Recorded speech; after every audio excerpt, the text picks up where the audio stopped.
So, girl, y'all got to excuse me with all this screeching and the cracking of this raggedy ass chair that I'm sitting in, baby. I'm doing the best I can with the little studio space that I got. All right, I ain't get my 10 folding chairs yet. But you know who ain't got to worry about no folding chairs?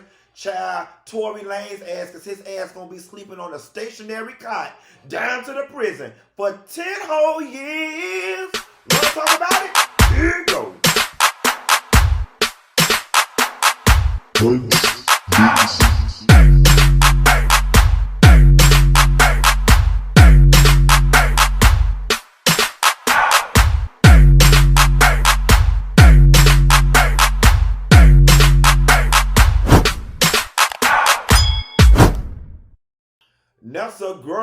Nelsa girl, let me tell you something, y'all. Y'all know, those of y'all who've been following me for a long time, y'all know that it is rare that I am double-minded about a situation. But I'm gonna tell you something.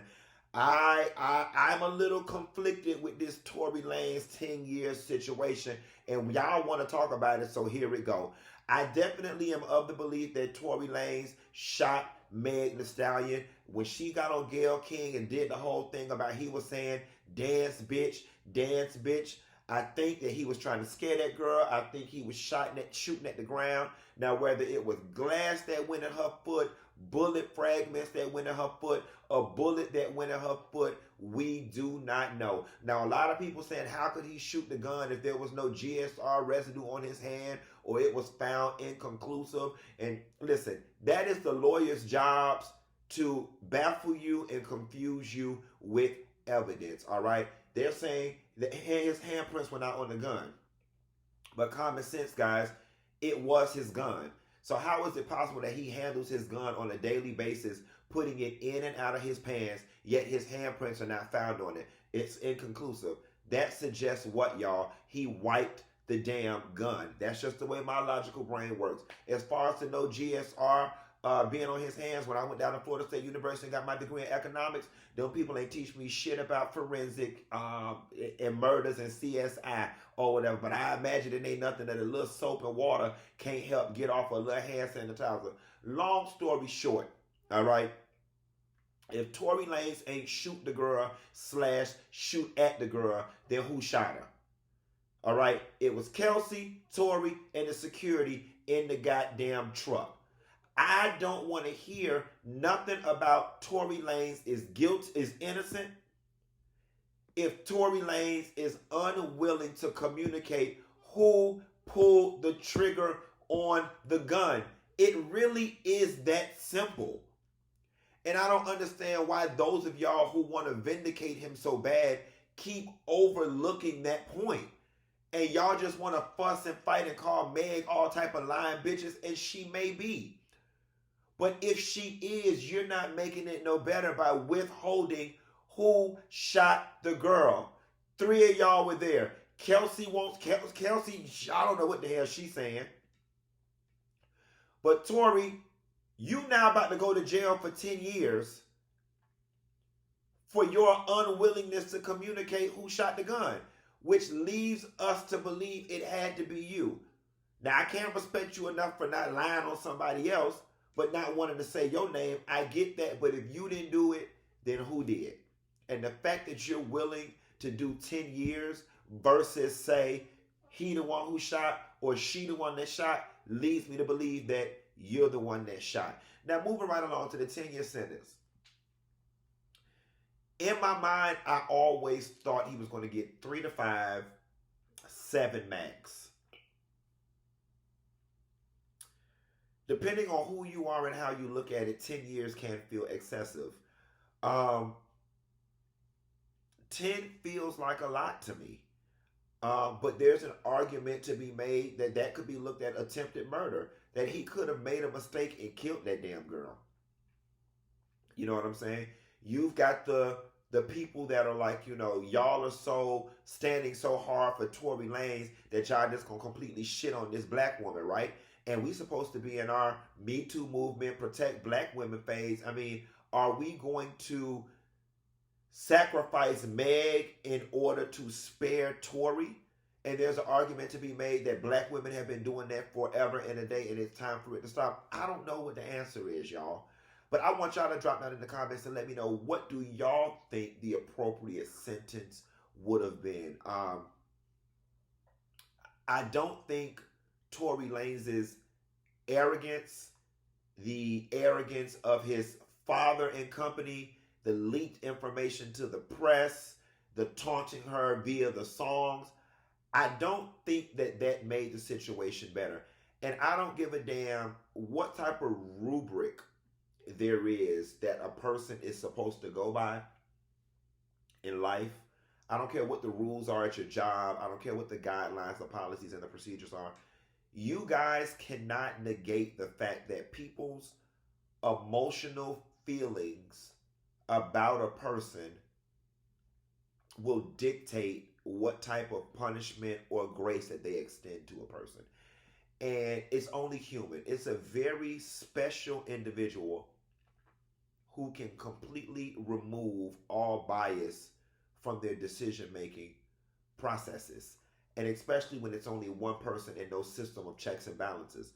You can't tell me that that judge was not potentially turned off by the antics. Y'all think these judges don't see what goes on in their periphery?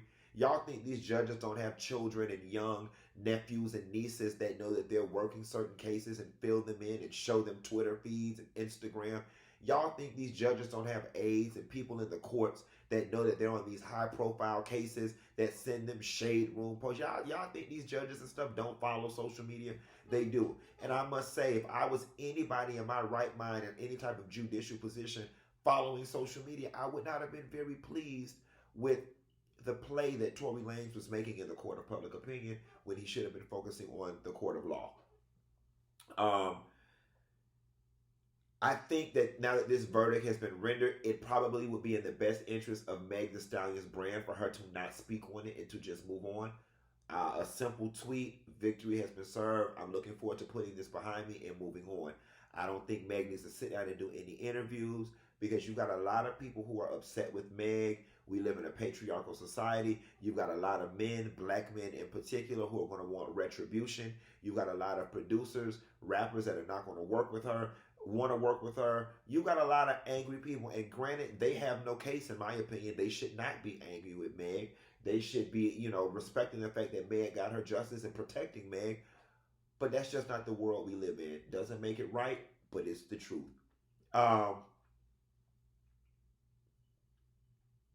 Y'all, this is a cautionary tale. One night of fun can turn into 10 years of prison.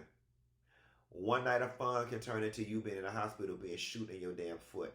One night of drinking, drugging, sexing, driving fast, one bad decision can change your life. And that's exactly what has happened to all parties involved in this situation. Kelsey is a hot mess. Her and Meg are no longer friends. I don't like that. But then again, it's starting to look like Kelsey was a snake in the first damn place.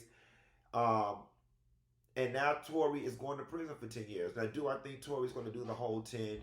No, I do not. We might land on that 5-year mark that I was thinking that he should get. But y'all, this is a bittersweet. There's no winners in this situation from start to finish. Someone got shot. Someone's name got sullied. Someone got shitted on. I'm talking about Meg Thee Stallion, publicly humiliated, taunted for years. That's a loss.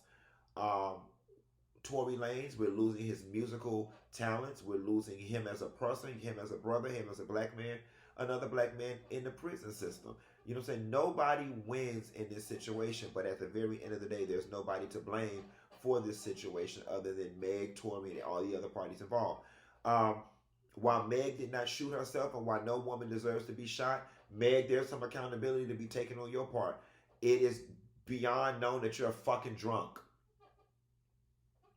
They say you are a messy, belligerent, fucking drunk, and you can't hold your liquor.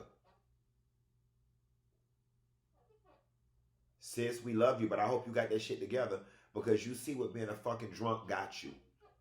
And not saying that you deserve it, but our inhibitions are let down when we drunk, and we tend to make poor decisions when we drink, and it's slurring and carrying on, especially if you are an aggressive drunk. All in all, y'all, this is a very fucked up situation. Moving right along, Wayne Brady came out as pansexual, y'all. I got to get ready to get in here and get the Dish Nation. So I'm gonna keep this real short because I got the tea, honey. I ain't got the motherfucking tea, bitch. Okay, and the tea is Wayne Brady actually identifies allegedly with being bisexual, but they feel as if his brand will not be able to support him coming out saying he's bisexual because that's too close to gay or whatever. So he's going to baffle us with brilliance and confuse us with bullshit and do this pansexual thing, which is this nice, pretty blanket of I like all genders, all people, all sexual orientations. And I most definitely believe that this was done to prevent an extortion and to prevent an outing that would ruin his brand. Let me tell you something. Don't you ever let a bitch spray you with your own tea. You take control of the narrative. But that's why it is important, y'all, to live in your truth. Because if you live in your truth, people can never weaponize your lies. If you live in your truth, people can never weaponize your lies. That's all I got. Ain't got no more. Y'all hoes be sure to tune in to Dish Nation. I'm on all week. Then Foxhole, I'm on there all night. Then Hot 105, I'm on there every Thursday from 3 to 7 for the drive home. I'll talk to y'all hoes later. Bye.